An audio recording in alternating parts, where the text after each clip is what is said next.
What's up guys, Rogue9 here, and welcome to the Hot Breach podcast, and a very special episode of the Hot Breach podcast, as you can already tell if you're watching the visual version. Today we have with us a very special guest, Ubisoft map designer Jeremy Dowsett, who you might know if you saw the reveal panel at the Rally Major just like 2 days ago. So he worked on the Kanal map, and he's here to talk to us mainly about Kanal, but also about his work in general. Thank you, Jeremy, for joining us. Welcome. Hey, buddy. How you doing? I'm actually super glad that we managed to get this to fly this time. Yeah. Yes. We've been talking about getting you on for a long time, and it's always great to meet you at these events and get to chat to you and all the work you do. So it's great that we can finally do that on the podcast as well. So the plan for today is to start out talking about map work in Rainbow Six in general, Kanal specifically, if we get the time. And this is sort of towards the end, because there's been so much news about Rainbow Six. There's also, of course, the entire reveal of Operation Ember Rise, the new characters. Obviously, we're talking about the map, but then so many more additions. We might get to that in the end, depending on how long our map design questions go and our chat goes. But if we don't, we will get to that in future episodes. So with that, let's maybe start out. And if you want to maybe give a quick introduction sort of about yourself, sort of your experience in map design, how long you've been doing it, major games you may have worked on that people will know, and how long you've been on Rainbow Six. Okay, that's a good one. So obviously my name's Jeremy Dowsett. I'm a senior level designer for Ubisoft Montreal. I have been making games for over 20 years. I actually lose count. I'm getting old. I have worked on a bunch of different Ubisoft brands. I've done 3 Assassins, the original Black Flag, and obviously the Egyptian one. The first game I did for Ubisoft was Splinter Cell Chaos Theory, way back when. I did Primal and a few other things. I've been around. There's a lot of titles that I've worked on, but none of them like way back when I used to live in England, not in Montreal. That's a pretty cool resume. Yeah. To be fair. It's pretty big. You know, there's some good titles on there, like obviously from Ubisoft. I love working for this company. Oh yeah. But some of the older titles, when you're starting out, you know, there's some ropey ones on there. There was a lot of film tie-in titles. Let's put it that way. The more important question is though, who do you main in Rainbow Six Siege? We have to start out there, because if you're an Ash main, we might have to cut this short. I'm sorry. No, I'm a Legion. Oh, okay, all right. That's a very solid choice, I think. Probably on defense, one of my favorites as well. It's actually funny when I'm playing in the office with the guys, because we get to play test an awful lot. You know, that's what we do when we're working on maps. I just hit the random button, so I get to play all the operators. Fair enough, why not? And I think that's especially useful if you're trying out a map and you want to make sure that they work for all the operators. That's actually quite good. I like that. It's actually interesting. You know, this obviously everyone has their own play style. I'm better with some operators than I am with others, which is the same for everyone. You know, we've got an Ash main here, which is you know, probably fine.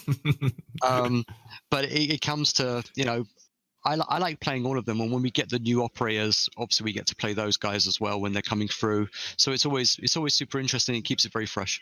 Really good. So what we did for this interview beforehand, we went to Reddit, the Rainbow Six subreddit, and we asked people to submit some questions. So we have a long list of very good questions. I spent some time going through those and selecting the ones that we can talk about. There were some questions, I think, that were already covered by the reveal. So if you submitted one of those, I will have probably answered you on the Reddit, and we won't be covering those today because we just don't want to duplicate what we already have. And I think maybe since we're still getting to know you, let's start out with some personal questions that came through. Someone, obviously, Dolphin Dive 42, yes, did quite a bit of stalking. So Dolphin Dive 42 submitted a question. How long have you been into train models, and how did you become fascinated by them? Also, is your Twitter handle in regards to climbing or something else? Okay, I'll deal with the climbing bit first. I've been climbing since I was 10, so over 30 years. At Hold Review, it's because I ran a YouTube channel called Climbing Hold Review, which is now renamed to something else, where I used to review climbing holds. I stopped it. I got injured. I still climb, but I got rid of it. So at Hold Review, I just never changed it. It's nice and incognito. I'll try and give the short short answer for the trains. Just to interrupt you, as you say, nice and incognito, I'm actually showing it on stream. So. Oh, okay. Whoops. Okay, well, that's fine. There you go. Thanks for that. It's like totally out in the open now. The train thing is actually interesting. It came from my father. His father, my granddad, was building the invasion barges in World War II, and they all got moved from London to Cornwall, which is southwest England. And he worked on the railways, did steam cranes. He actually operated a big old steam crane. So my dad was always around trains as a kid, and he's always liked them. And it just grew from there. My dad restored actual steam locomotives when I was growing up as a child, so I spent a lot of time on railways. Now the they're not little, they're like 8 foot long. Those model trains, they take a long time to build, and thankfully I've got a couple of good people behind me, Keith and Stephen from my train club, that help me build these things. So it's just something that I enjoy, and then through my Twitter I obviously inflict it upon everyone else. I love those pictures. It's really fascinating to see. Too. And I mean, you mentioned that the trains were like 8 foot long, but I want to like paint a picture for people. Like, there's pictures of you riding them. These aren't like little toy trains, like battery operated. These are like, they burn coal, right? Yeah, they're actual live working steam trains. They're actual working replications of the train, so everything works. They have lubricators and superheaters and everything else. They are actually, one of my trains I filled up the other day, it takes 5 liters of water, and then you have to heat that water to make steam. They are working representation, and I can pull 6-7 people around the track on them. They're actually quite powerful, and they're the small ones, not the big ones. The big ones are weigh like half a ton and are really painful to move. So okay. I'm a geek. What do you want? I'm sorry. Well, join the club there, Jeremy. Right. Okay. So next question from Reddit. Again, another personal question here is from Anyao. We'll just have a shot at it. It sounds close enough. And they would like to know, how many hours do you have in Rainbow Six Siege and what rank you are? Oh yeah, I read that one last night when I was on the plane. Yeah, that's a fun one. Hours? I don't know. 40 hours a week is my job, if not more. I don't actually pay much attention to my rank or my level, because when I'm at home, I play the game for fun. Obviously, when I'm at work, I play the game for work. I spend probably at least 12 hours a week just during office time playing the game and testing iterations or playtests. We have playtests all the time. At home during the summer, I don't play so much. I like to get outside in the sunshine, but during the winter, I'm probably putting in a good 10-15 hours when I get home. And just to make everyone really angry, I play on console. I think that's perfectly valid. Which is funny, just because I want to sit on my couch after I've sat behind a desk. There's always a reason for this. I sit behind a desk all day with mouse and keyboard. If I'm playing with my friends online seriously, I play on my PC, but generally I play console. This one comes from You Did Nothing Wrong, and might be a little tricky for you, but if you could make a new op, what would they be, their abilities, etc.? Do you have any operator design ideas that you would love to see implemented? I don't know. It's super tricky. We have a team that deals with this, so I don't have to think about it, which is super great. Because it is, we obviously know what's coming and we see the stuff. I've never actually really given it that much thought, other than putting a scope on every single gun for fun. That would be good. Like ACOG everything and just see what happens. That would be like a cool playlist. Could you imagine? Like we should have one playlist one season, ACOG for everybody. Next one, ACOG for nobody, and just see what results from that. That would be kind of cool. I know that everyone's complaining about the lack of weapons, because I obviously read about it. I do like me a good sniper rifle, that's for sure. I'd like to see more sniper rifles in the game, but you can never, again, weapons isn't my forte. My map design is what I do and what I love. Sure. All right, let's move over to talking about Kanal a little bit. I'll try sort of not to duplicate what you already showed in the reveal. If anyone's watching or anyone's listening in who hasn't seen the reveal yet, Jeremy did a really detailed breakdown of the Kanal map there, and the new one especially. So that's something you can go away and watch back as well if you haven't seen it live. But we'll still talk about Kanal a little bit. So the first question was from Void7. What are the design problems you guys identified with Kanal originally, and how did you go about attempting to fix these? do you feel in making these changes you were successful? Okay, so straight in there, no hesitation. Yeah, like at least it was that question, not the other one I asked you to put in. It's actually really interesting because we obviously get a lot of metrics, and there's people like you, and there's an entire community of 40+ million people that go through and play these maps, and they're very vocal, which is great as a map designer because you know exactly what people love and what people hate. The first thing we obviously identified, which I talked about in the reveal, is lack of rotations is a problem. So we added 2 bridges. Obviously, then there's all of the windows, so we shut down the windows. But what we do when we start a map is we go through, we obviously rework all of the walls, so we have new destruction, and then we make all of them except the exterior walls destructible. And then we put the bombs back in where we think we might want them, and then we start playtesting and shutting stuff down or opening stuff as we need. Moving doorways, there's a lot of moving doorways in my life. Moving windows, opening and closing windows is a thing that I do on almost a daily basis to make sure it's reinforced or not. And then it comes down to looking at sight lines, looking at pixel shots, looking at obvious exploits that come through. It's everything you'd expect us to do. It's very, very time consuming. It's very time consuming and super fun to do, but you need to try and think of everything. Now, were we successful? I hope so. Have we thought of everything? I hope so, but I'm sure there's going to be a few things we've missed, and it's going to come out of the woodwork very, very, very, very quickly. You mentioned time consuming. I don't think we've talked about this yet, because you've been working on this rework a long time, right? I was working on this rework when I met you in Paris last year, which is almost a year. The first time I met you. 1 year ago, right? Yeah. So the map took around 9 months, give or take. We delivered a little bit. We delivered a little bit early, but then there's obviously debug. So the map's finished, but there's debug. So all told, call it 9 to 12 months, depending. But it was a very thorough rework. It's not a new map, but it's it's with all the new art.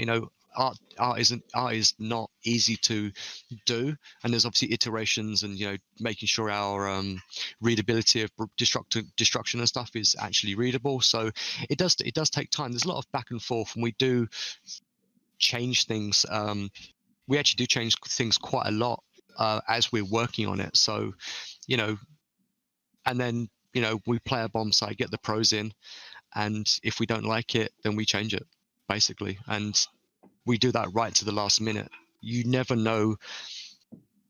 Well, we know if something's going to be fairly balanced or not, and it just comes down to playtest. And once you've playtested it for 6 months, it's going to be, balanced. Is there a moment, like I know that we talked about this before we went live, but is there a moment where that you think of that really sticks out to you, where you did a rework or a new map, and then it hits the public and you see a clip of somebody doing something and you're like, oh my goodness, I did not think of that, and this is crazy. Is there like one that really jumps out at you? Well, you know exactly which one. I mentioned it in the panel. It's the jump out of the closet in Villa where they sprint and yeet the C4 at Fountain. I never saw that coming. I've learned from that. I'm never going to put a spawn point within yeeting distance ever again. That's for sure. That's great. Okay, so we've got another question here from. I'm Rogue. Can I just say I'm getting all the hard names? There's a few in there that are really, really tough. Yeah. But, Get Flanked has Francie Bean, and I have Shazles 60666, and they would like to know what motivated you to rework Kanal, and what were the main things that weighted into the decision of reworking it. I don't really have that much say on what is going to get reworked. It's a decision for management and the directors to actually make. I don't have a problem with reworking any of the maps. It's one of those things when they're like, hey, you want to rework Kanal? I had absolutely no problem with it whatsoever. If you want a fun piece of, it's always quite stressful to rework something that is a quote unquote OG map. And there was that great question from that guy about that, which I think it's coming out. I think it's coming up later. I think I have it in there somewhere. Yeah. Okay, because but the thing is, I'm probably going to answer that question now. If you want to talk about the pressure, there's a bunch of pressure when you come to reworking a map like this because the community likes it.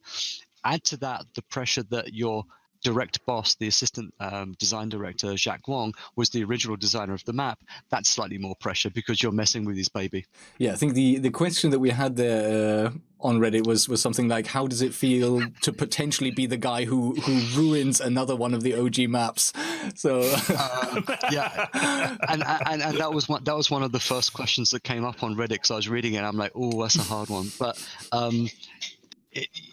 we try not to break them. Let's put it that way. We try to make them better than they were before. Tell you what, we'll go on that subject of the ruining the OG maps, and because I have, this is a personal question of mine. I mean, obviously, you took part in the Hereford rework. Looking back on that, would you do anything differently? Yes, of course. We learn from every single map that comes out. I think that top floor is probably a bit of a contention, and obviously basement with the 2 mirrors that we were talking about earlier on. It comes down to either remove top floor, move the bomb somewhere else would be an option. Possibly adding soft walls to the exterior could be an option as well. It comes down to we'd have to sit down and actually explore our options and what kind of a time frame it's going to be. I think that like I always say, we learn from the maps as we release them. And to have the community be so vocal in their dislike of that map, it's a little bit disheartening sometimes, I have to admit. But you get up, dust yourself off, and continue on.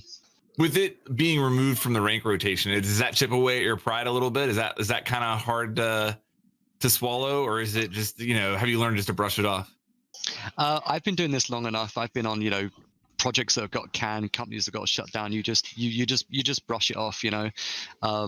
If Villa was removed, then maybe I'd cry a little bit. That's actually, I'm glad you mentioned that, and I'm sorry, I'll shut up after this. But we mentioned the Hereford. We should also mention you were a key player in the Villa, which is a universally well received map from the get go. So. I mean, was it well received from the get-go? I don't think it was. Well, here's what I'll say. I remember talking to a lot of pros when the map was like landed, and it was like as soon as the map landed, it was like, hey, we got a great map this season. Like it was almost initially received very well from the pros, and that is extremely hard to do. I mean, those guys, those guys are very critical and they do not like change. So for that map to be so well received by them initially, I think says a lot about your work on that one. I did, when I found out it was going pro league, I have to admit I did have a rather large smile plastered across my face for a number of days, that's for sure. And that was, there was 2 designers on that. There was myself and Nick, who did the panel in the SI. I did the interior, he did the exterior, and we kind of went back and forth a lot of stuff. Again, it's a learning process, and when you've got such a good team of designers and a great team of artists, you can pull out maps like that. And I think we do a consistently great job season after season. Next question up from Timebomb80. He asks, how do you decide what needs to be changed and added about these map reworks? So I guess that's kind of in the direction of how do you identify the weaknesses? What is your process there? Like I said before, the community is so vocal. And I spend a lot of time, and the team spends a lot of time on YouTube watching people. I watch all of your guys' videos. I watch, Zeronic. I go and there's always something playing at the bottom of my screen when someone is playing a map, and I'm always looking. And I've always got a notepad making notes about things that are being exploited on a map. And thankfully, with such a large community, there's always someone playing a map that I or we could be potentially working upon. So where the problems are because the community is so vocal about the issues. So that does help us an awful lot. But how do you identify it? We sit down and we sit down and look at the map, and all of us have been making maps for Rainbow for a long time. So you can identify it quite quickly what the problems are, because we all play the game as well. You'll go through, play the map. After every play session, we have a debrief. We sit and we talk about what changed, what needs to get changed. Everyone has a say on the team, so it's great. So it's a very a very well balanced amount of feedback that everyone gets every time we start a map or are in the process of designing a map. Just to come back on that before I move on to the next one, do you literally just sit down with pen and paper and start sort of mapping out the schematics like that when it comes to building a new map or redesigning an existing one, or how does that process begin? If it comes down to designing a new map, myself personally, I like to sit down with pen and paper and actually draw floor plans. I'm very old school, but I am like 65 years old, so it's not surprising. So I do like to draw with pen and paper. There's a lot of Photoshop. There's a lot of Googling for architectural plans, depending on what the thematic is. When it comes to a new map, we're obviously updating all of the destruction. So we start from the original floor plan and then we iterate from there. We've always got a fairly good idea of what we want to do, so we'll actually recreate the floor plan, fix all of the problems with metrics, say with mirror, because we need to have a certain width wall for a mirror to work. The old metric was 1.4 meters. Now it has to be 1.7 or bigger for the mirror to work. So you go through, eliminate that first, and then you go through and start cutting down the problem areas and working from there. As always, navigation and flow and viability of bomb sites is always critical. Yeah, it's an interesting challenge, I imagine, doing a siege map, because unlike any other game, there's just so many elements and considerations for you right from the off. I mean, all the verticality and all of that, but this is probably covered in another question, Rogue. So I should probably get back on back on base here. All right, what have we got? We got Funky Flubber. I mean, I think that question was pretty much just answered. Is that okay? Yeah, well, it's just about the divine philosophy. It's pretty much what we've been talking about. All right. So we go to Nerf, yeah? Yeah. Okay. Nerf _F2. I wonder what weapons they would like to nerf. Will it be the pattern that we've been seeing lately, where the maps have been bigger than they need to be? I wonder if that's supposed to be used to be. Well, it's a bit of a leading question, isn't it? Yeah, so someone obviously has the idea that maps have been getting bigger and bigger in recent seasons, and too big in his or her personal opinion. And I guess sort of they're applying that question to Kanal as well. Has it become bigger? And we can maybe even talk about the trend. Are the maps really getting so much bigger? Are they getting too big? Is that something that you're sort of aware of and looking at? When it comes to Kanal, the footprint, if you look at just the entire size of the map, not just the internal, but the external is exactly the same. It hasn't got any bigger from the internal got a little bit bigger because obviously we added, if you add the garage going external, then, the diving room and rejinx and roofs, the footprint hasn't really changed from the old map. So I don't see that being a massive issue because people enjoyed the old map. Yeah, Villa could have been a little bit smaller for sure.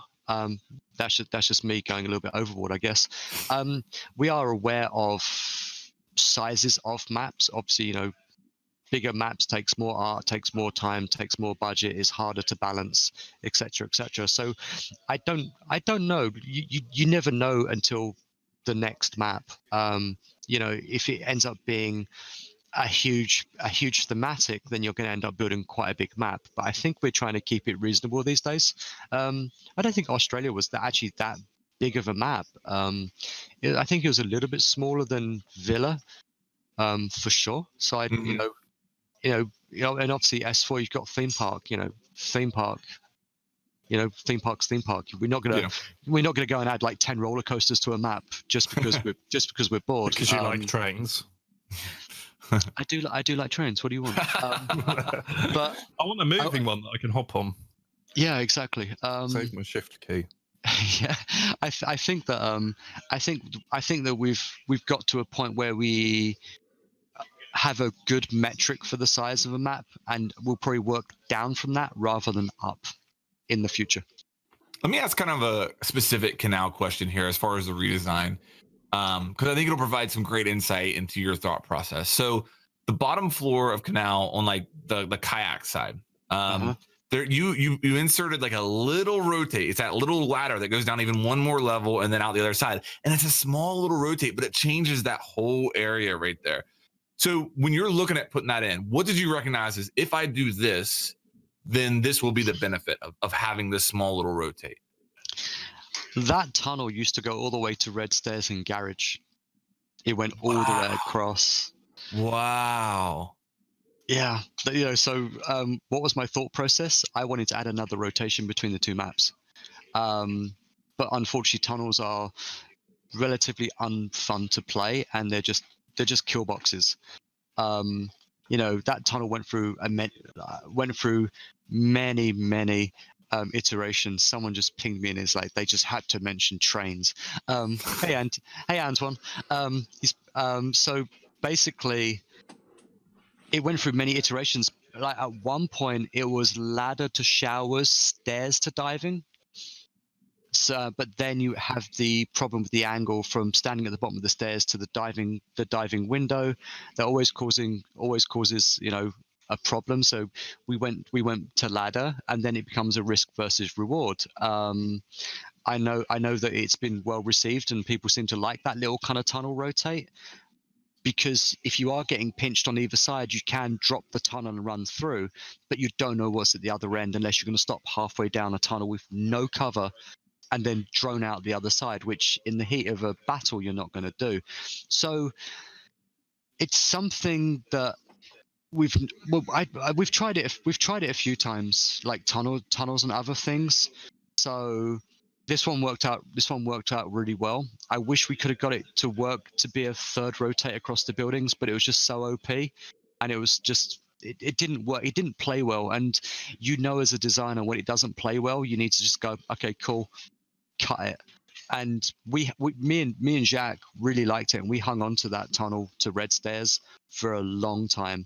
And then we had to. It was fully arted. It was fully ready to go. Eric did a great job. Had all these pipes. It looked great, and then it didn't make the cut. And that's, as a designer, something you have to learn, and that's sometimes a little bit harder to actually swallow. Is when I've learned over the years for sure that don't hold on to your designs because it's going to change a million times. You can't hold on to it, and if you do, you're going to get stuck in this rut of trying to keep it, and it's not worth it. So that tunnel at some point had to go. So we killed it.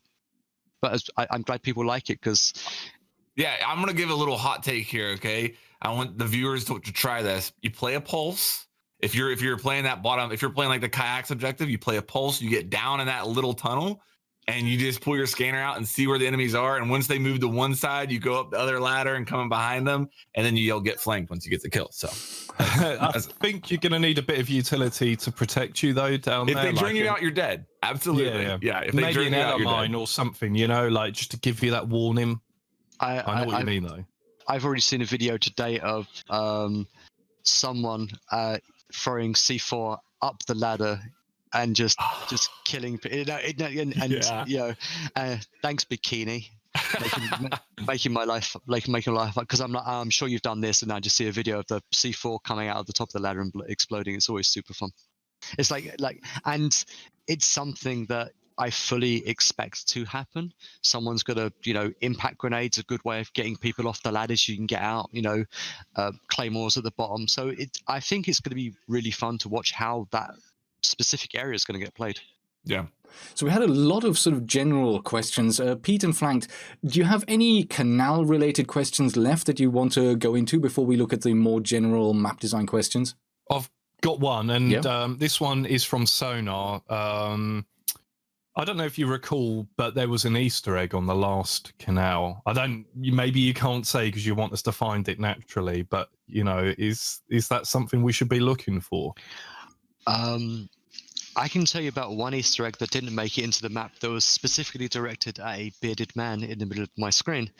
At one point, there was a GPS location of where my train club is. So if you found it, you could find the GPS location.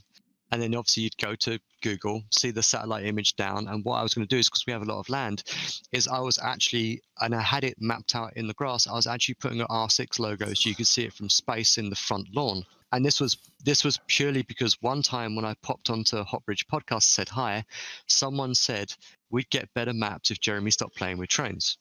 I remember that. Yep. That didn't make it in. unfortunately, because apparently Google won't send a multi-million-dollar satellite just to take a photograph of a field, so I can amuse myself at Rogue's expense. But Easter eggs, you know what's really funny is it's the artists. They're the guys that do the Easter eggs. It's always super fun. I didn't know Villa Chichanka. I didn't know that was in there until someone told me it was in there, because one of the artists, James Miguel, did it, and I didn't know about it at all. So they're the guys that do the Easter eggs most of the time. Sometimes I have a little bit of one, but I generally don't. I think about the secret room on Tower, right? That has to be pre-planned, because that's a massive one. That's probably the biggest we have, right? The secret room where you have to drone in. Yeah, that was pre-planned, but I believe, and I'm not 100%, I believe it may have been Cajun. I think that was his idea. I'm not 100% sure whose idea it was, but I'm pretty sure it was one of the eyes that had that idea. Okay. They're a The one creative thing I bunch. wanted to ask, the last thing as far as Kanal goes is one of the things that really stuck out to me in the reveal was the emphasis on the stairs are color coded. Is there a thought process in your mind now, and is it a newer thought process when you're doing these reworks and map design? Like, hey, let's make the maps as easy to on the player as possible to develop callouts for. Like, is that part of the thought process? Oh, totally. It's, you always want a fairly large prop that is the core for the room, like maps is maps, kitchen is kitchen, is obvious. But yes, color coding stairs obviously helps navigation, red stairs, green stairs. In this case, we got 5 flights of stairs: white, blue, yellow, green, and red. Yep, I'm just making sure I know my own map. Because I forget sometimes. So color coding and obviously making the destructible walls to be way more readable is obviously a huge priority, and we did a lot of work on this map with the walls to make sure that you can actually read that they were destructible. So it's always a thought in our mind. Learning from Australia, again, the color coding there seemed to really help, and people seem to really like it, so that's great. And you can do that in most cases in most thematics, but when you have, say for instance, you have a dollhouse, you're map designing a dollhouse, just for as an example, it would be strange to have really weird colored stairs in a house. Generally Sure. the decor of a house is one thing, and not many different things. So it's a hard thing to do, but thankfully we have good art direction and good artists that come up with solutions to make sure navigate. It's not just designers, the art guys, and especially Eric, who I work with very closely on a lot of maps recently, comes up with good solutions for navigation and for callouts. So it makes life a little bit easier for sure. Something I could swear I've noticed, and you can maybe confirm this, is that on existing maps, I've seen room names and area names change to adapt to the callouts that the players developed. Is that something I've noticed correctly? Like, I go back onto some of the older maps, and the stair name will have changed to actually be called Red Stairs because that became the callout or something like that. That's a thing, right? Yeah, I wouldn't say it's a thing, but it's more than likely that happens for sure. Because if everyone just calls, I never called renovation in Kanal. I just called it the hatch room because it was the hatch room with the breakable walls, like that little box you should avoid because someone's going to ping you from outside. But I think that it's good for us to change the names of things, because if that's what people are calling it, that's what it should be called. We do our best with our naming. Like if you look at Kanal, there were smugglers in radio. Now it's just radio. There's no more smugglers because we amalgamated that room into one. And it came down to, what do we want to do?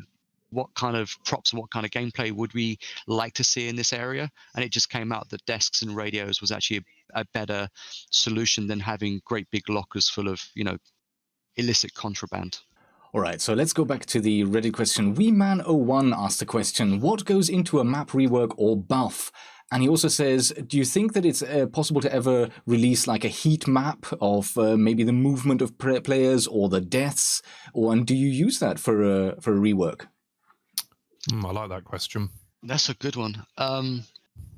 We don't really have heat maps for for players. Not that I've ever seen anyway. Maybe we do have it, and they're just hiding all that important data from me just to make me work a bit harder. What goes into a map? I think we've covered that, and the reveal covers it quite a lot. Make sure that everything works, make sure the sound gets redone, make sure lighting gets redone, make sure navigation and flow and bomb sites are viable.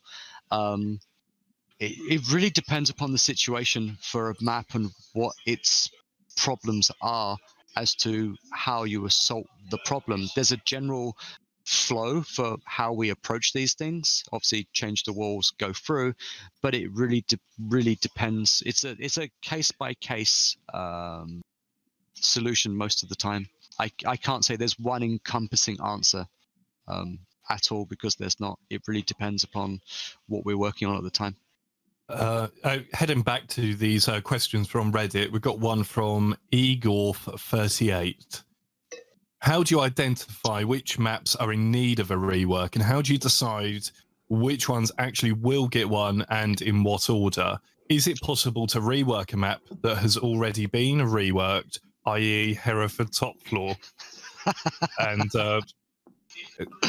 Ray's just noted it's already been asked, but there we are.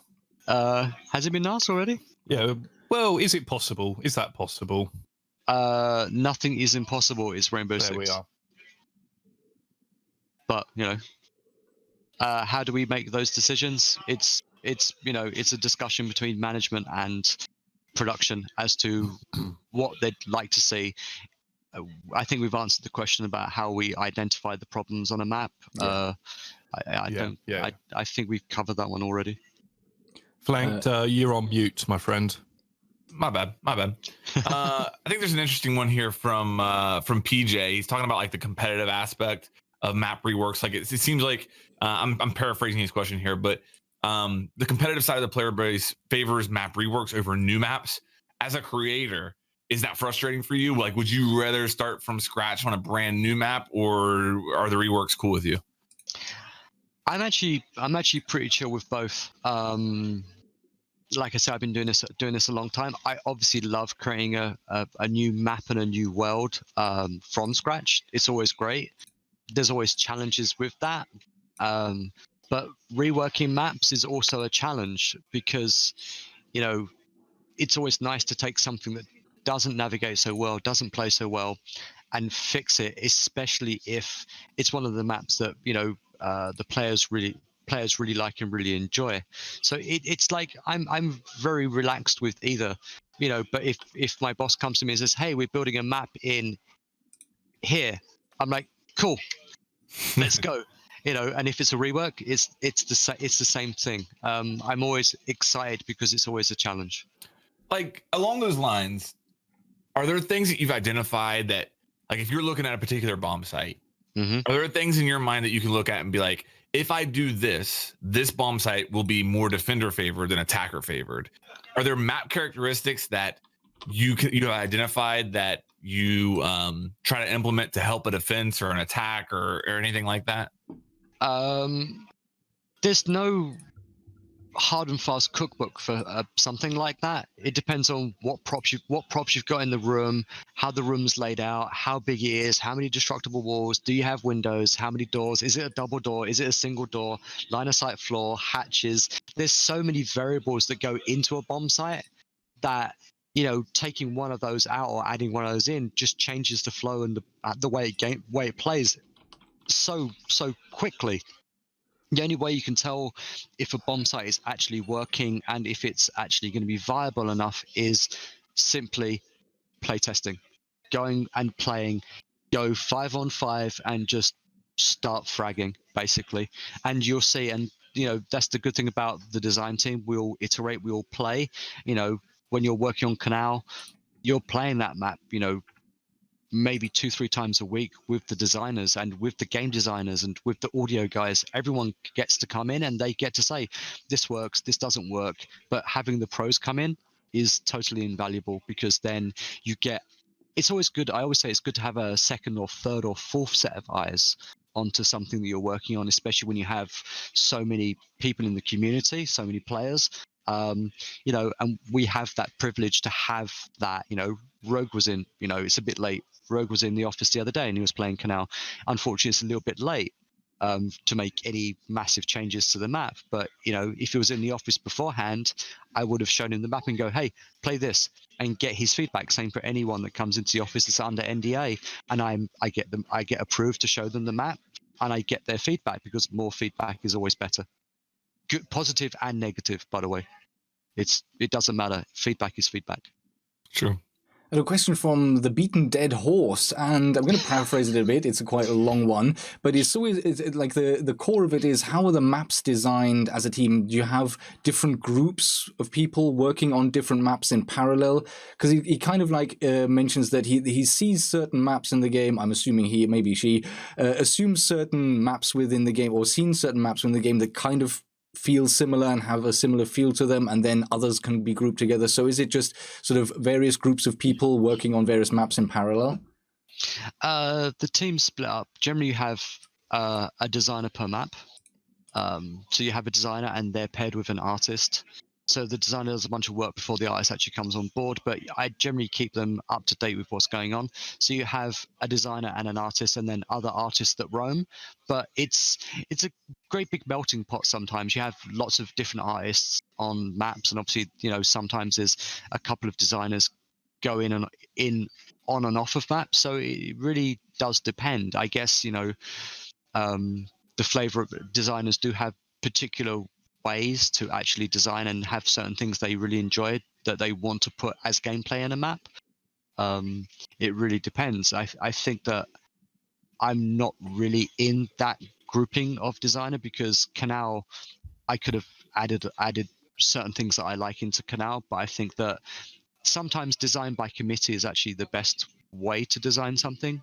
Sometimes not. It really depends. But yes, there's an artist and a designer generally paired up, and then there's other artists that come on, but we all have a say in everything on every map, so everyone gets to give their opinion. So it really depends. But yeah, I don't know. I think every map's fairly unique. A rappel's a rappel and a door's a door. So it depends specifically what they're talking about flavor wise. That's not actually true anymore. That we now have a grappling hook, so Yeah, a the rappel is gyro not a rappel. But yeah, that leads into quite an interesting question about how operator design could impact maps as well. Like, you never know what could be around the corner in 2, 3, 4 years' time. It's an interesting sort of hurdle for you as someone that has to come up with the map design, that you don't necessarily know what operator will be playing on that map in 5 years. Well, you don't know what operators are coming in. I do. Yeah, but I mean, Pete makes a good point though. My- What if on Oregon, one of the hatches would have had like objects all the way around it, or like so that the grappling hook operator wouldn't have worked on that hatch? That's there's always issues with operators coming in that could break metrics and gameplay and flow and whatever else.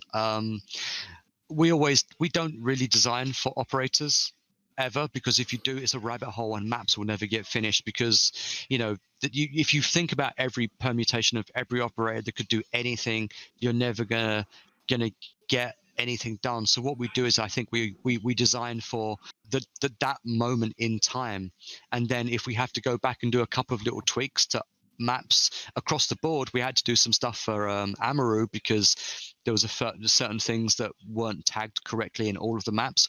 We went through and fixed that issue, so she worked globally. It's a constant ebb and flow when it comes to new characters and new operators. So you don't design for them, but at a certain point, that's why you have that great team that do the operators, because they don't break stuff when they put something into the game. I think that it's well tested and it's well played, and also the operators, when they come and hit the TS, operators. I can't remember which one of you it was today. It's better to have an operator that's slightly OP and nerf it down rather than have it low and bring it up. So I think that we do a really good job when it comes to new operators and the map balancing. I think it's a good synergy for sure. I agree. And my apologies to Rogue and Pete, because I'm definitely just going through these questions and cherry picking the ones that I'm interested in. That's fair enough. So like they're trying to be work organized down the over here, list. and I'm just I like don't going wanna through and upset- wrecking their plans completely. I don't want to upset Rogue, but Get Flank's going. He's going freestyle on this podcast. Yeah, I am. No, that's a good thing, because in our discussion, we're actually already kind of covering some things. We're preempting others. Sure. So no, we need to be a little bit flexible. Yeah. This one's really good from I Better Live, and it's have you considered making minor changes to already good maps? For example, if we woke up one day and you guys decided to just throw a roof on border, main lobby on border, so that you couldn't stand on the roof for the whole round and watch that rotate, I would not be upset about that. But that's not like a major rework or anything. Have you ever thought about stuff like that? Everything is possible for sure. You know, there's things in Villa that I'd love to change. I'd love to move that fountain back a little bit so the C4 yeet bombs don't get down there anymore. But it comes down to, you know, for stuff like that, I actually have a Jiriva bug sitting there, and it just comes down to time. Obviously, there's a discussion for stuff that we do want to fix. You know, it's almost like there's always tarps in coastline. You know, that would be a good one to fix, I think. But then, you know, I'd like to fix it, but half the community loves the tarps and the way it plays. So it's a very tricky line to actually walk when you're doing these things, for sure. And it's, you know, you talk to everyone, you make sure we're good, and we're always very like, okay, we want to do this.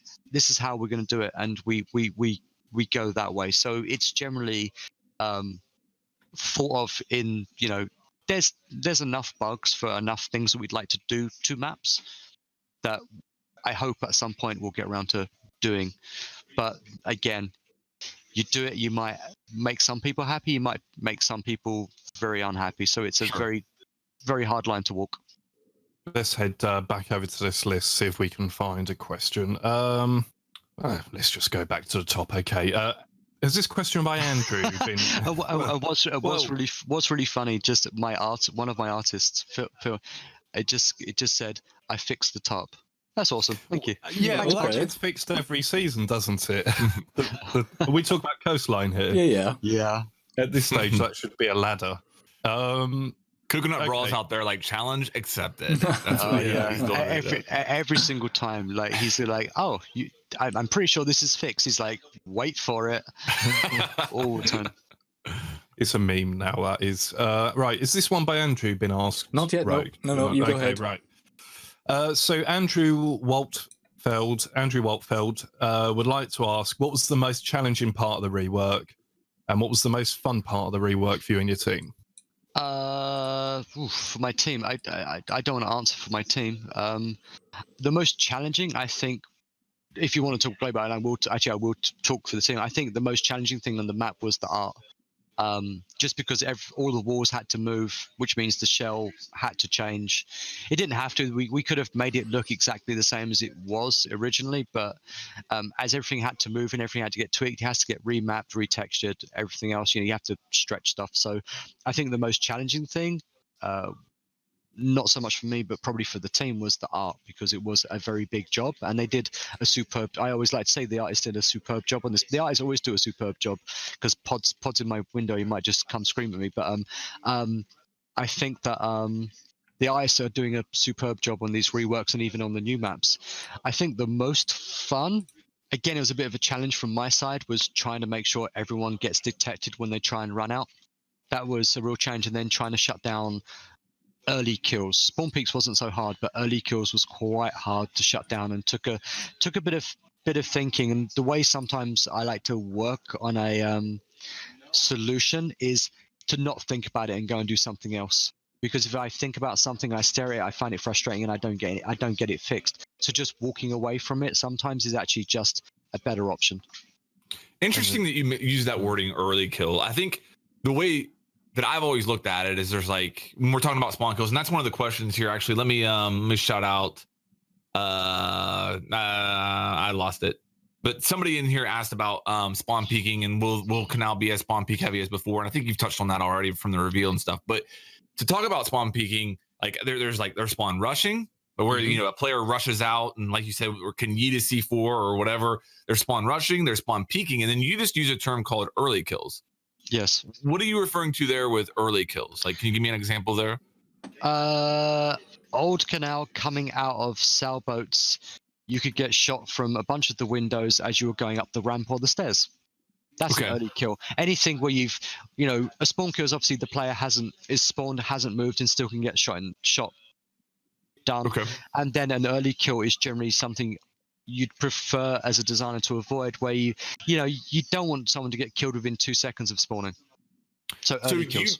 Do you try to eliminate all that 100%, or is it a thing where you're like, I just don't want it to be like completely out of balance, or like what's your thought process on trying to get those out of the game or leave some in? That's a hard one. I'd like to think that we got most of them, for sure. One of the testers, Kevin, Maddie, and the other guy, I can't remember his name, having a bit of a brain flutter. Did a really great job. I'm like, hey, I think I've shut down all of these spawn kills, and they go through and prove me completely wrong every single time, which is great. And then, hey, I fixed all the spawn kills. Jozan, thank you, Nick, because my team's watching. The entire design team's watching.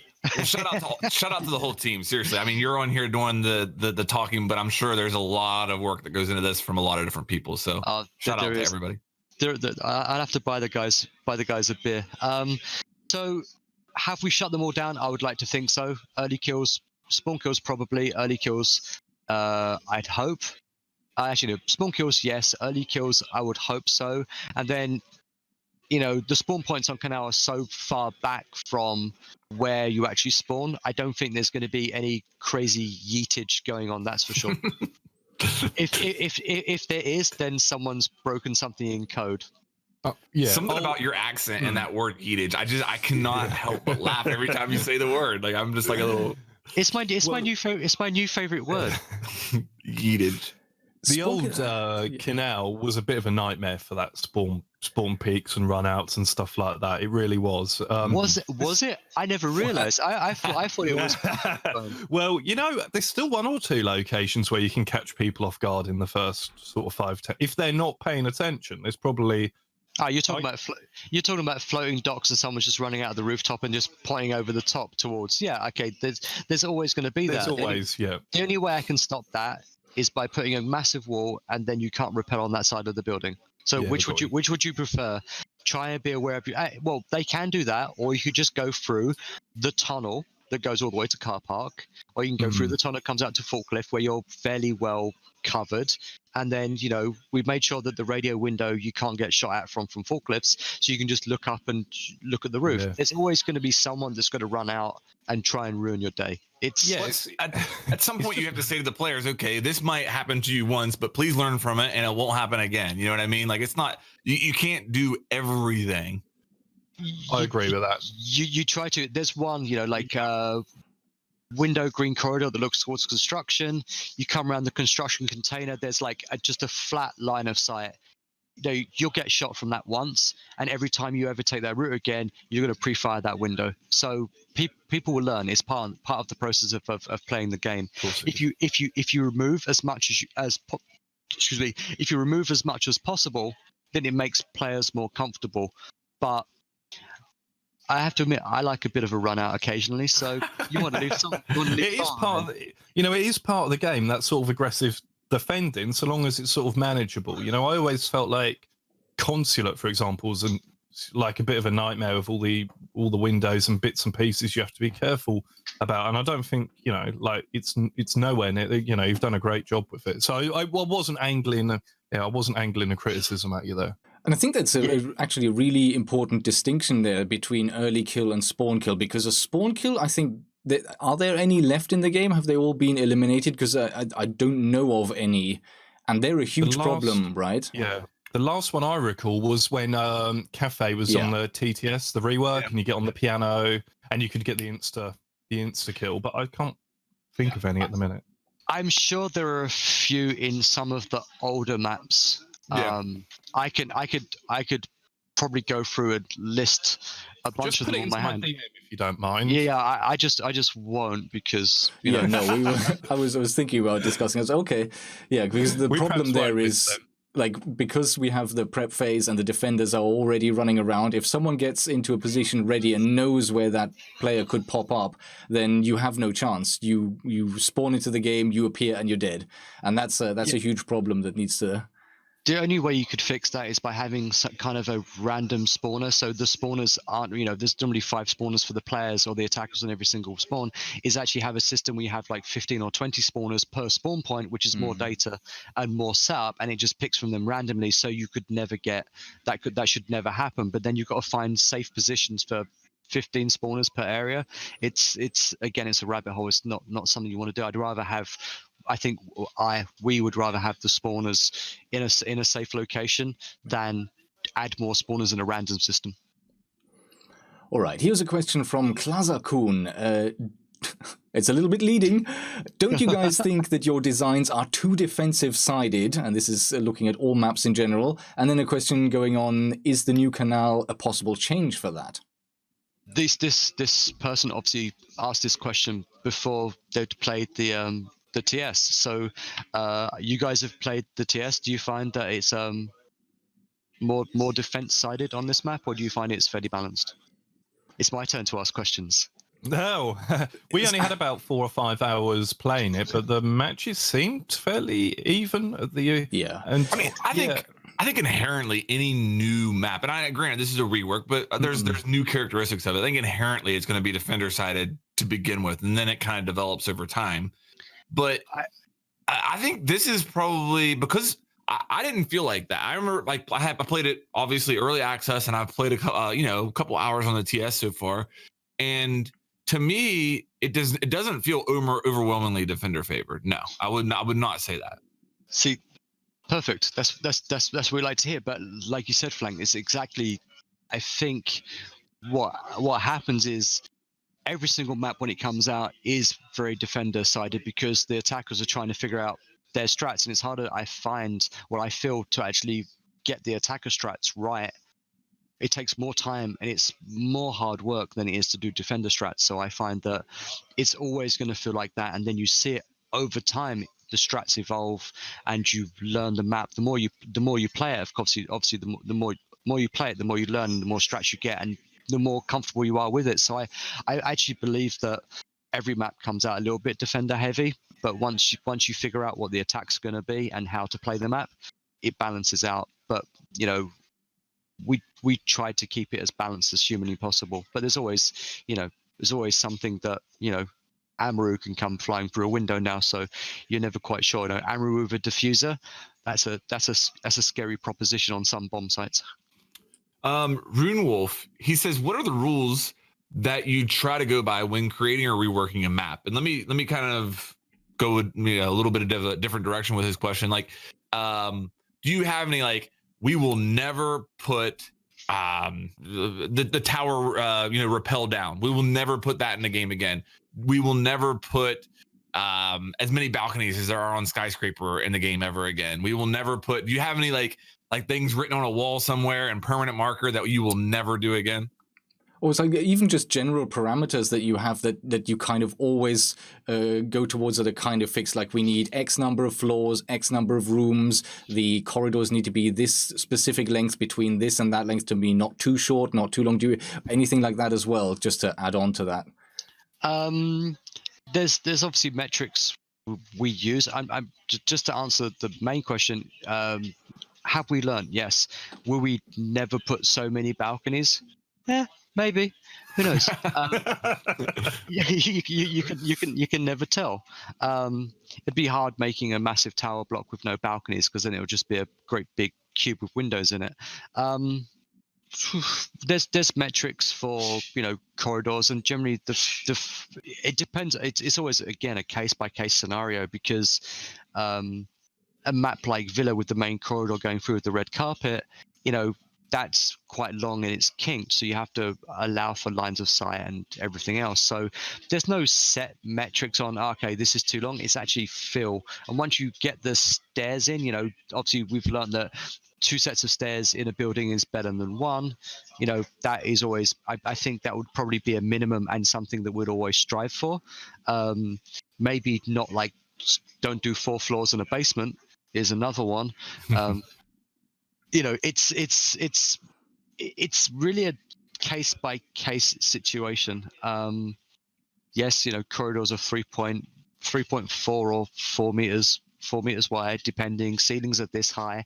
It really depends on what we're trying to achieve from that map. We do have some flexibility in what we're doing and what we're building. So again, never say never. But yeah, okay, we'll stop putting balconies, so many balconies on maps. But there's something I've not really done in anything that I've worked on is like external destructible walls is something I've not really played around with too much. But it's split level bomb sites haven't seemed to have worked in the past. But I'm sure that I really want to assault that on a map at some point. I really want to put a split level bomb site into something, and hopefully at some point I'll get the opportunity to try that. I think just to sort of give my 2 cents there, I think they're always challenging, especially for just normal players. Pro teams, I get it. They can come up with the strategies. They can drill those. They know what they're doing. For regular players, especially if you're not playing in a regular 5-stack, to then suddenly have to defend 2 different floors. I mean, I'm thinking of the last split bomb site that was added. I think there was one added to Consulate, the new bomb site in there, and that split. And really, kind of, if you want to defend the middle floor, that sort of reception area, it's best defended from above. So then you have to split a team of 5, maybe players that don't even know each other, across 3 different floors. You need someone downstairs, because if they just come in through garage and go straight there, you're now in trouble. You have to retake. But you also need to make sure that you are on the middle level, and then you need someone on top, and then you've got, like, at least on one floor you've got someone playing all on their own. It's really hard. There's so much harder, I think, than having the sites next to each other. Exactly. But say, for instance, if the building was just 2 floors, it might be easier. But then again, you've got to look at the navigation and flow. Like we're getting into like the deep territory of design philosophy. I've got a few sketches where I've woken up. I've been thinking about this for a while. I have a notepad by my bed, and I wake up most nights with, that's a good idea. So I write it down. So I think that it's something that, we'll see what comes in the future. But like you said, it's hard. But if it's just the building's just 2 floors, then it could be possible and it could work quite well. Challenge accepted then. Yeah, but basically, I'm basically just digging myself a hole, aren't I? That's all I'm doing right now. It's like, you said you'd do a split level bomb site. You've never done a split level bomb site. It's like, okay, this will be fun. I don't know if many people like them, and if you'll have people with pitchforks. But people might just go, maybe if we don't say anything, you'll forget about it, and we won't have to play any of this ever. I have it written down on a piece of paper. I shall never forget. Okay. Right. Okay. So I'm just gonna excuse me. I'm gonna jump down to this question from 6-inch Blade, because some of these I feel like we covered a little bit. And this question is, how has the design process for maps changed since the launch of the game, and what has caused those changes? So were you around at the launch of the game? I wasn't part of the team. I was off on a different. I was off on a different project at the time. I've been around. I can't remember how long I've been on the team. Maybe 2-3 years. I'm not sure. A happy 2-3 years. How has it changed? You can just if you look at the evolution. If you look at map 1 to map, what are we like? Map 500 now. You can. I think that it's fairly obvious the evolution of the maps. Even every single time a rework comes out, it's obvious that we'd learn from the maps. Has the design philosophy changed? Yes, of course it has to change. There's different designers that have been on the team over the years, so each designer brings a different philosophy. It changes. I find that my design philosophy is is in a constant state of flux depending on what I'm working upon. If you have the same design philosophy, then you might potentially make the same mistakes time and time again. And, you have to learn from your mistakes. It always comes down to the community and how they regard the work that we do, because they're the ones that are the most vocal about it. So you can learn what not to do. Like, I'm sure that my Twitter is now blowing up with "Please don't make a split level bomb site," but that's perfectly fine. I'd like to try it, but I can try it in the comfort of the office and not inflict it upon the community. I can play with the other designers and see if we can get it to work. Maybe there's a magic solution that does work. But the design philosophy, it depends upon what you're doing. It depends upon the designer. It depends upon, in Montreal, the seasons. Is it sunny or is it dark?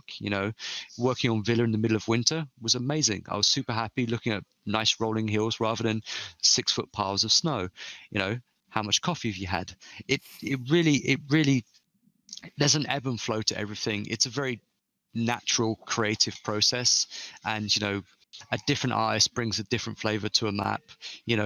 It's hard. Learn how to design and come work, and you'll learn how it changes day to day. Even hour to hour. Sometimes it just depends.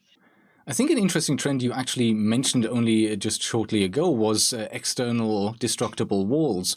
Because if we go back to some of the really OG maps from right in the beginning, we used to have a lot of destructible outer walls that didn't even have studs in them, so you could technically with any weapon just shoot a hole in and then walk through. And a trend we've seen is when these maps get reworked and redone, we see studs added. Like, for instance, we look at Cafe as a recent example. There's that sort of loading ramp delivery door next to the kitchen that it's still quite funnily, it's still sort of textured like a door, like a garage door, but it now has wooden studs in it.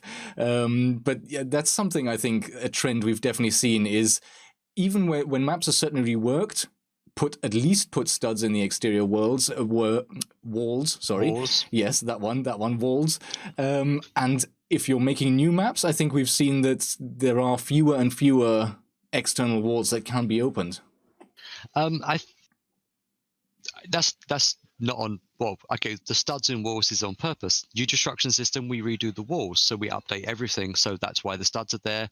It's part of the process of reworking and redesigning maps. The external wall things, like I'm trying to think of an instance. Kanal still has the external wall to renovations. We did take it out. It was gone for a period of time, but it's one of those classic parts of the map. So it came back basically. Myself and Jack talked about it on and off probably for a good couple of weeks. We made it smaller, we made it wider. We went through that wall a whole bunch of times, and then it ended up just. The original was pretty much the perfect size. It may have changed a little bit, but not too much. It's, I don't think I could have put a destructible wall into Villa. Like, I can't think of where it would have been placed that would have made sense. I think external destructible walls are there when it makes sense. I don't think there's been any cause to have them in recent reworks. To a degree, I think you could probably argue that the barrels are kind of destructible external walls. The barrels that you can get through into the cellar. In the basement of Villa, yeah. Which I don't know. How do you guys feel about the basement on Villa? Because I like it as a rotate when I'm getting pinched so I can run around, but it seems like it's 50-50 on that. Yeah. I think that if you removed it, the map might go from slightly defender favored to extremely attacker favored, in my opinion. I think that we're seeing one of the new advances that people are sitting down there with a pulse and they're able to see pretty much the whole floor and have very little worry of people pushing them. So, I mean, if a Jackal's banned, then it kind of makes it a roamer's paradise because there's two really solid rotates out of that, and it allows for a lot of defender rotation. with that said, I think that's great for the average player. I really do. I think that maybe it might frustrate some of the pro teams, but again, as I said in the beginning, I think that map's been universally pretty well received from the pros. So that's cool. Just like idle curiosity to say, because I was talking about it just before I got onto this call. Yeah, I mean, the fact that there's no site down there is a little bit weird, but I don't know. I'm happy with it. I'm fine with it being there. There was how are we doing on time, Rogue? Did we have any limitations there? Or? I mean, we have so much to talk about, but I think the unique opportunity of having Jeremy on means that we'll just go as far as we have with questions. And if there is time to talk about Ember Rise a bit more, or the event, like I know you played in the Creators Cup, and we definitely want to talk about that. If we have time for that, yes. But for me right now, I think let's keep this going. Yeah. As long as Jeremy's okay with it. I mean, obviously, and Epi's here too. I'm fine. You know, okay. I'm not banging the desk needing a cigarette yet. Although every time Pete smokes his vape, it's killing me. Pete. Knock it off. Oh, he's not even here. So no, he's going to turn up with a beer next, and that's going to he's going to be smoking with a beer and be like, oh, come on, really? If he does that, I'll start getting upset. One of the interesting questions here, let me find it again. From You Stole My Daisies, what is a setting for a new map that you would really like to see put into the game? And obviously, you know, there's stuff that you're working on that you can't tell us about. So maybe you're working on your ideal setting right now, and you're not going to tell us that. But is there a setting for a map that you would like to tackle somewhere down the road that you're not currently working on, and you could like say, hey, this is something I'd like to do? A train yard, that'd be great. But, well, yeah, of course, I'd love to do something train-based, a freight yard or something. But the problem with that is, you know, it's boxes on wheels, so it's not very interesting, and then you'd have to put some kind of interesting spin on it. So I don't know. There's many. There's many things that can spring to mind, but I generally like to keep that stuff hidden away. Sure. Because the problem is sometimes if I say anything, it could be construed as, oh my god, like, right. It's happened a few times where I've posted a picture of a train, and it's probably one of you guys like, oh my god, train map confirmed, which always makes me laugh. One of the things that I hear a lot from the community is the request for like a casino style map, which would be kind of, I think that's definitely something that could be a cool setting. I've talked a lot about, I'd like to see an outside map, and I don't know how it would work. I have no idea how that could possibly work in this game. What did you say, Pete? Showdown. I was going to say Showdown. But there's no destruction there. Yeah.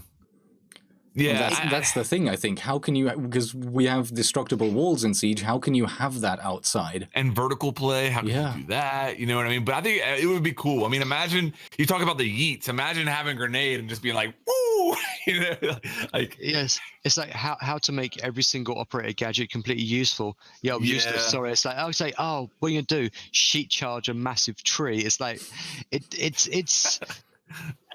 I think the game's predominantly an inside game. Now, you know, there's always that fun little voice at the back of my head is going, do a greenhouse with bulletproof glass and make it kind of inside outside. But then you have, you know, vegetation I generally find doesn't stop bullets that well. So it's, you know, it comes down to, you know, you have a big greenhouse or an ecodome or whatever you want to call it full of plants, then basically there's nothing stopping bullets. You know, greenhouse map confirmed. Greenhouse map confirmed. Yeah, yeah. But let's do a map on the moon. It comes to like, I've thought about it a few times. I have a few designs for something like that, but you'd have to make the trees so obviously large that they would stop a bullet that it becomes quite comical. You know, so. I don't know. It'd be fun to try. Showdown was something like that, but it was a lot of, you know, it was a lot of walls and stuff. I don't think the mechanics of the game really allows it, which, you know, maybe in the future will get addressed. I'm not sure. Because that's one thing, you know, the externals of the map are actually, there's so much detail there that gets overlooked, because the second you spawn in, you have a beeline straight towards the indoors of the map. But when you just look around Clubhouse, exterior or border or wherever, there's so much going on, so much interesting stuff that I would love to see. And I know you can't respond to this, but an event that utilized the externals of a map, that did something where people could go outside, where there was more going on. But this is perhaps a bigger question than map design itself. No, I think what you're saying is you'd like to say, take a map like Villa or Kanal or whatever and go wherever you want.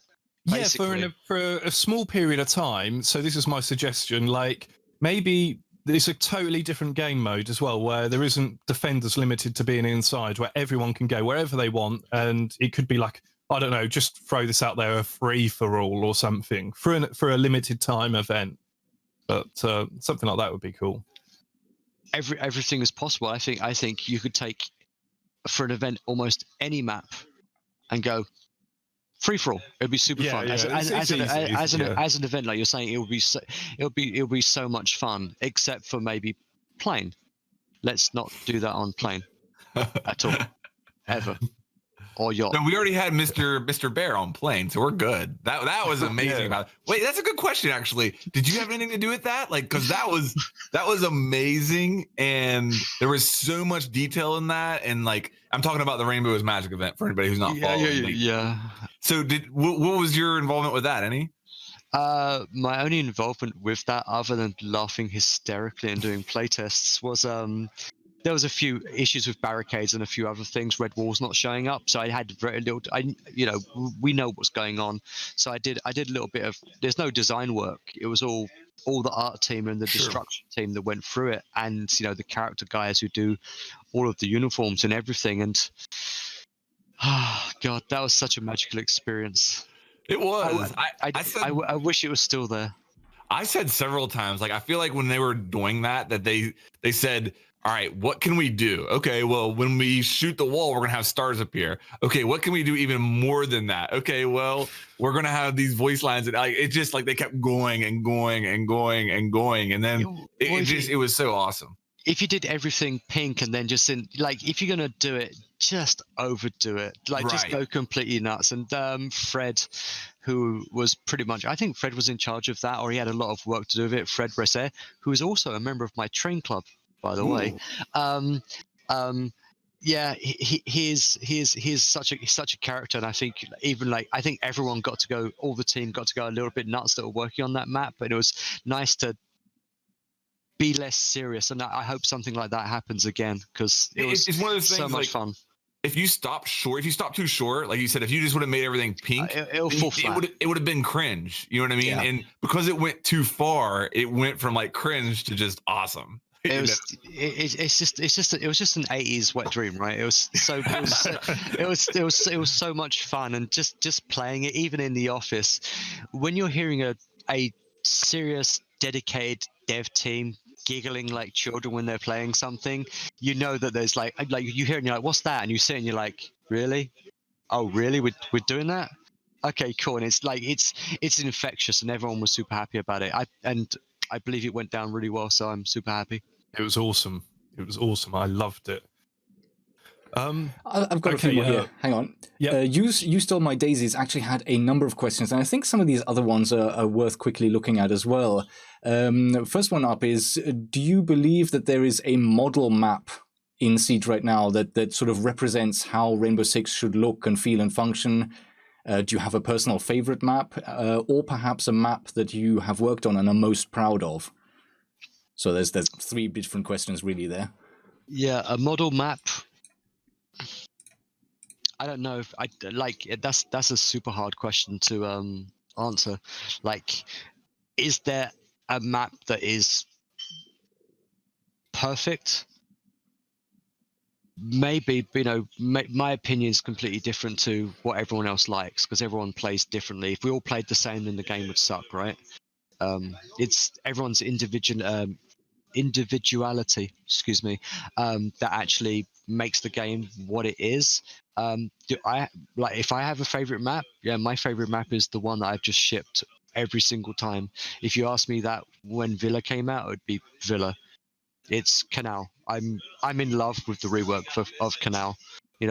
We worked hard on it, and I feel that the results show in the passion that came from the team actually reworking the map. So I think it's a good standout.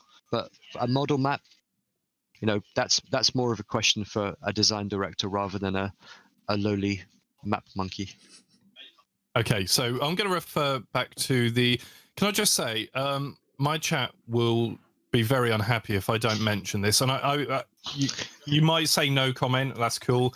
All I keep hearing is Bartlett University, Bartlett University, Bartlett University, just time and time again. So if I don't just say, there seems to be some kind of problem, I believe, with Bartlett University, but what could the problem? Please, Pete's chat, tell him what the problem with Bartlett University is, because I'm sure he's unaware of any of the problems. Yes, a Bartlett rework would be great. Bartlett. That's all I'm seeing is Bartlett. So everything is possible in the future. Everything is possible. There we are. So I would love to go and jump on Bartlett. I really would, but we'll see. Or any other map. Yeah, there's loads. I love my job, and I love reworking maps, and I love building new maps. So, if Bartlett comes up, then I'm going to be super happy, because that's going to be a challenge. Would it look like Bartlett University after I'm finished with it? Probably not, and that's the problem.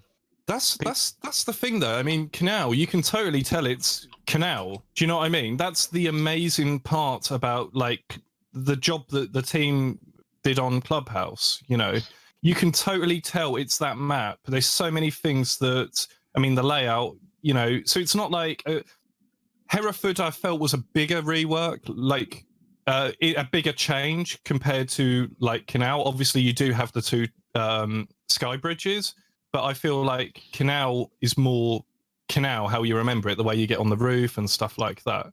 And I think that's part and parcel.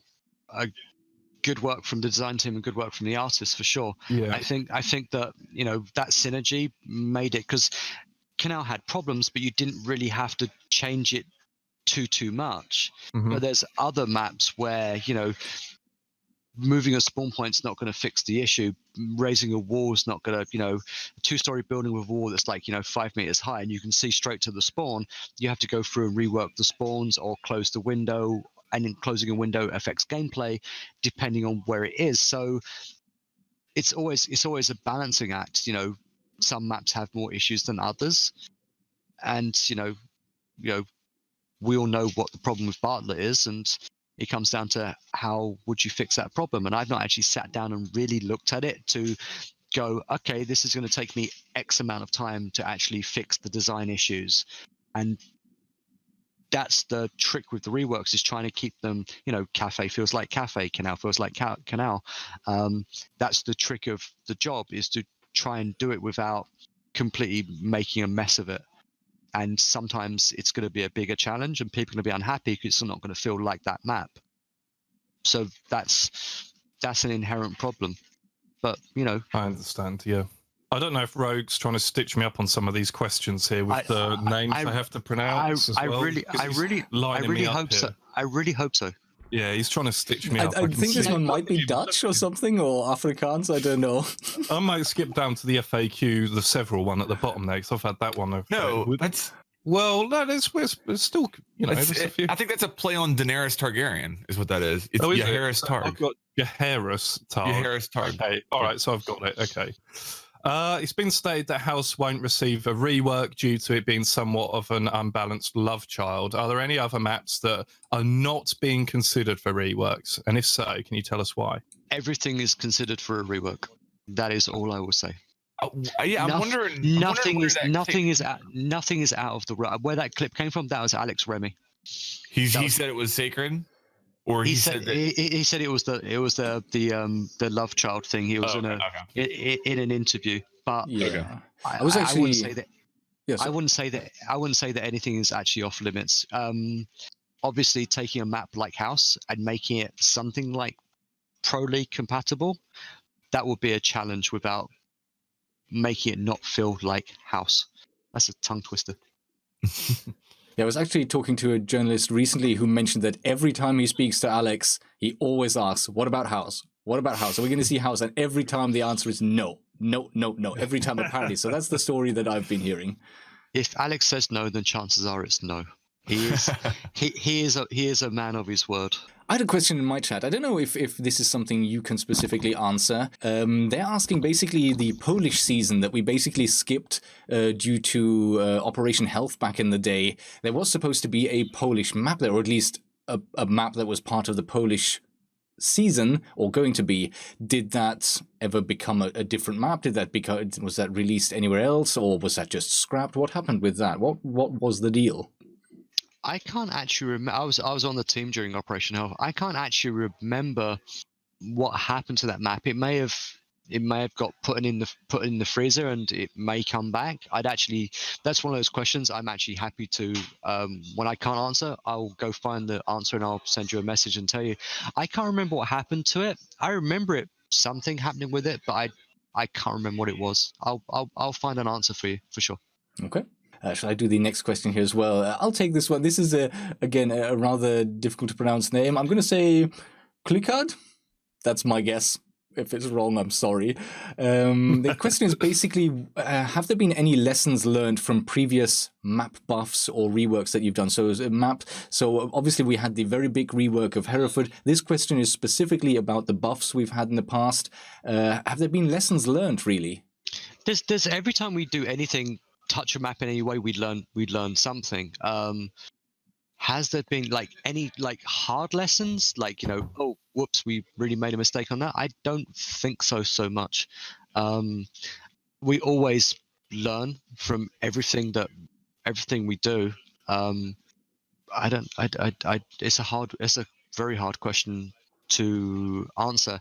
I think that sometimes touching a map in many small ways is actually better than going through and just demolishing it and playing around. And we don't do anything willy-nilly. We actually know there's thought and process behind everything. I think there's some buffs that have come out, and maybe some of the smaller reworks that have come out that over time might get touched again a little bit, and then, like we always like to do, not put anything in the patch notes so it's a surprise, because that seems to happen sometimes. But I think that no, I think because we're such a close-knit team, what one guy learns gets spread around, and we all learn from, or we all learn from each other.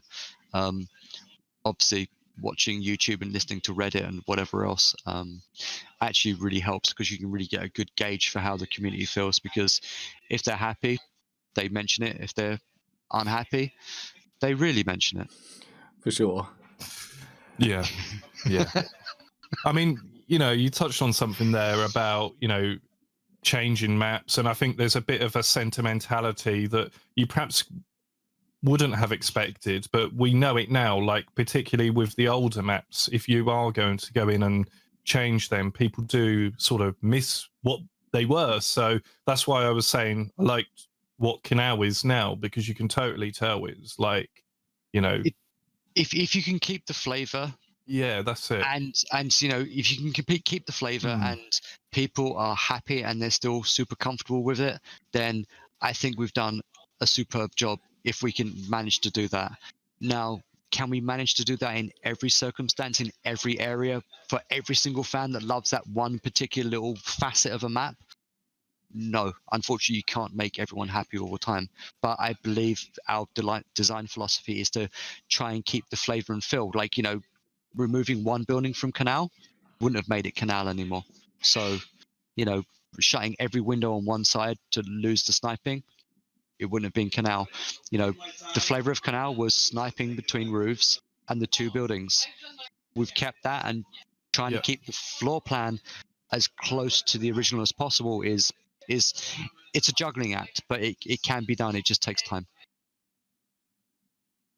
How nervous do you get for the reveals when you're going out there on the stream? And are you the type of person, do you get nervous with that stuff, or do you or do you just kind of brush it off?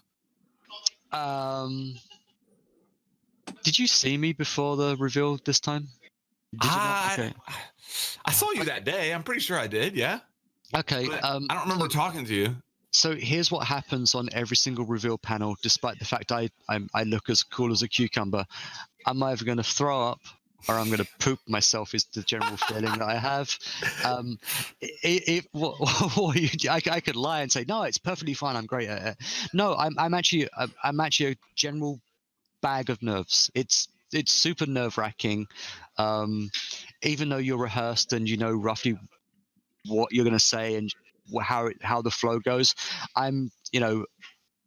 obviously I'm quite good at speaking, and it's why I do these panels and why I'm here.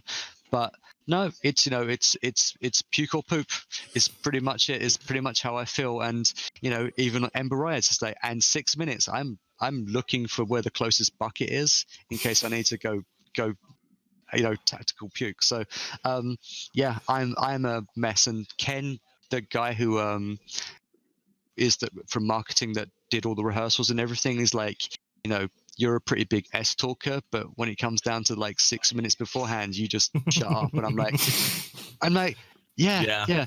Can you pass me that bucket? I need some. Give me that bucket. The second that panel's done and the mics are off and I can walk out and go talk to people, get some fresh air, zero pressure, and then it's just a case of, okay, next day's TS. And then I'm super nervous for the panel, but once it starts, I'm perfectly fine. The same thing for this today. I don't want to say a wrong thing, and I don't want Craig to get me into a big headlock and beat me to a pulp when he sees me in the office. So basically, I was actually as nervous for this as I was for doing the panel. Aww. There's no need. I hate to hear that, because honestly, I was suffering with you on Sunday. I played in that show match. I was a mess. I was like, what you're saying about puking or pooping, I was with you. That's probably why we didn't talk that day, because I was in my own little corner, like shivering, and you were over there doing the same thing, man. I was a mess. But it's true, like what you said.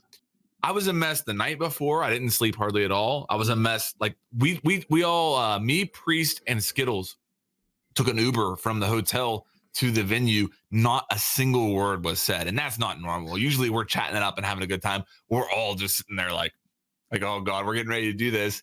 But what you said, whenever it actually started, I was actually playing. Like, I was still nervous, but it wasn't. I didn't have that feeling of like dread anymore. No, it's like one round. As soon as you've got like one round in, you're like, okay, cool. I'm just playing a game.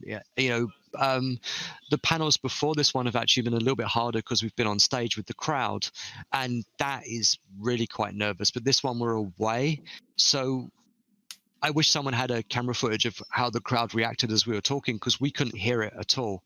Like, you got no reaction from the crowd, and the reaction from the crowd, even though it makes me about a bazillion times more nervous because there's all these people here and I don't want to see them throw up, and I don't want to see like 5,000 people see me throw up. Although never say never, who knows? It's one of those things. Rogue, did you see that message at the bottom of the screen? Message at the bottom of the screen? Yes, in our chat. Sorry, I did not know. Up.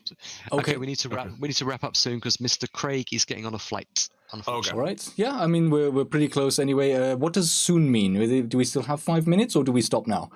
I think you got like. If I say 5, you're fine. Yeah, 5's totally fine. All right, yeah. So yeah, we'll start wrapping it up. I think I was actually looking through these next few questions, and I'm seeing they've already kind of been answered. I'm just checking this very last one. That's actually maybe. I do ramble somewhat. I have Not at all. And welcome to the podcast. You fit in perfectly because that's what we do every week. So I just want to say that FAQ question is quite good, even though I know what the answer is going to be. It's a question that came up multiple times on the Reddit. Yeah, so let's just actually go to that. So that's why I have no name there. Sorry if because there were so many people answering this question. And I think it's especially relevant because we look at other Ubisoft games like Far Cry, and we do have player map-making tools, the opportunity for players to make their own maps. Is that something that is ever even feasible in Rainbow Six? Community-made maps. Is it feasible? Everything is feasible. I'm like, wait for it. Like, this is going to explode. Like, is it feasible? yes, of course it is. We don't have any plans for it in any way, shape, or form. But in the years to come, I'm sure that one of my designs that if we release that, we're out of a job. It's a good point. It's a good point. We're not doing it because we like our jobs. I'm sorry. I see them made all the time in Minecraft. Does that not count? It's one of those things. We don't have any plans, so I don't think we're actually cross the bridge when it comes to it. But there's no plans in the foreseeable future to release a map editor in any way, shape, or form. All right, fair enough.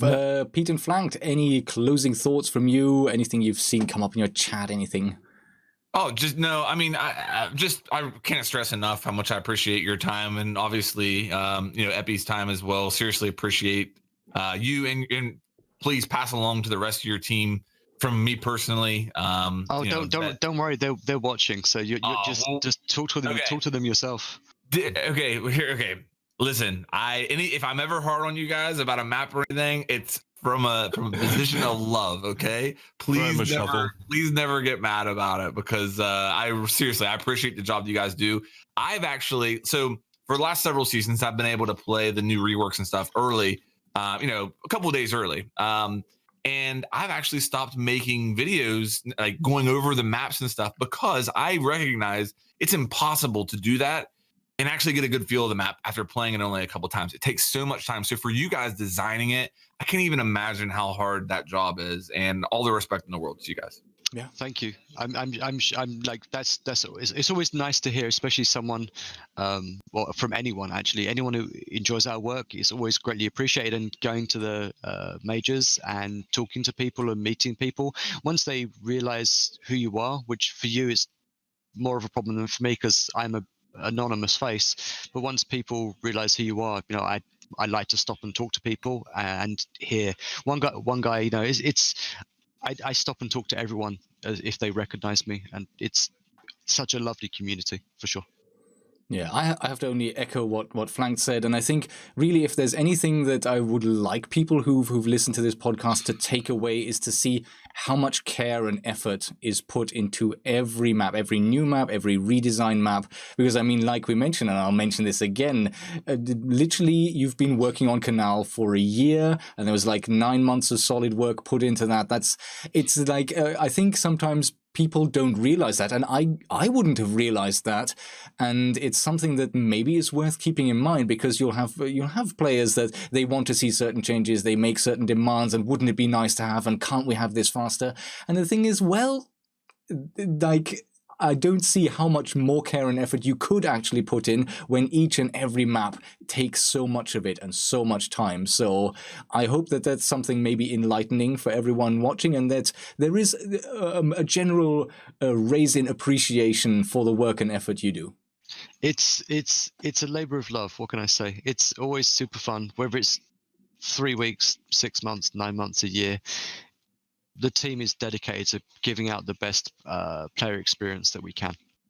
All right, Peter, any closing thoughts from you? Yeah, just thank you so much for coming on the podcast. Obviously, we've tried before to get you on, but I'm really glad it happened. And I just want to echo what these two guys have said. We really appreciate what you and your team have done, and and sometimes those negative voices can be the loudest, but usually they are a minority. People really do appreciate what you guys are doing. It's like I said, you always listen to the positive criticism, you always listen to the negative criticism. But now I've got this I guess the English term. Now I've got this duck over and done with. I'd be happy to come back on at any time if there's anything that I'm working on. I can come and just ramble. One thing before you go, yes, these two didn't know what mustard meant. I said something was mustard. You know what that means, right? If I say Kanal is mustard, what would I mean? Well, it depends. I've been out of England for 15 years. It means it's pretty strong, generally, from my understanding. Bloody good. Yeah. So I'm saying Kanal is mustard. All right. I'll tell you what. I mean, both Flanked and Pete, you've been thanking Jeremy. You don't even realize Jeremy is not in the office today. He came to the office specifically to be able to join us. So, Oh my God. I mean, we're truly honored. Diamond geezer. I'll have to stop, but yeah, I'm a bit after the weekend with press and the reveal panel. I have to admit, I could do with sleeping for about a day or so. But I was going to come into the office lunchtime. I came in a little bit earlier. I came in, checked out, actually weirdly got to my desk and started doing work, because if I'm in the office, that's what I do. So I wasn't meant to come in, but I'm taking a long weekend this weekend, so I'll stop and relax. Well, Good. Thank you so much. We can't thank you enough for taking the time. I really hope that everyone watching live has enjoyed it. Yeah, go ahead. Can I just say one thing? Yes. I'd like to say happy birthday to Scott's wife, because it's Scott's wife's birthday this weekend, today actually, and she's a lovely lady, and it was one of the community that I've known for a little while. Good people. I like them. Happy birthday, Scott's wife. Yeah, I'm sure she's a big fan, so happy birthday from me as well. I'm sure you're watching live. She is. Oh, really? That's the funny thing. Yeah, Okay. no, like that entire family are just absolute Rainbow Six mad. They're all fans. That's awesome. Ah, amazing. So, yeah, like I was saying, thank you so much for taking the time. We are really honored, and I really do hope that everyone watching live and everyone who gets to listen to the podcast once the audio version goes out and the YouTube version, that you enjoy that your questions have been answered, and you've really hopefully gotten a little bit more of an insight about what goes on behind the scenes. So, yeah, thank you very much, everyone involved. And with that, see you again next week. Goodbye for now. Bye. Players.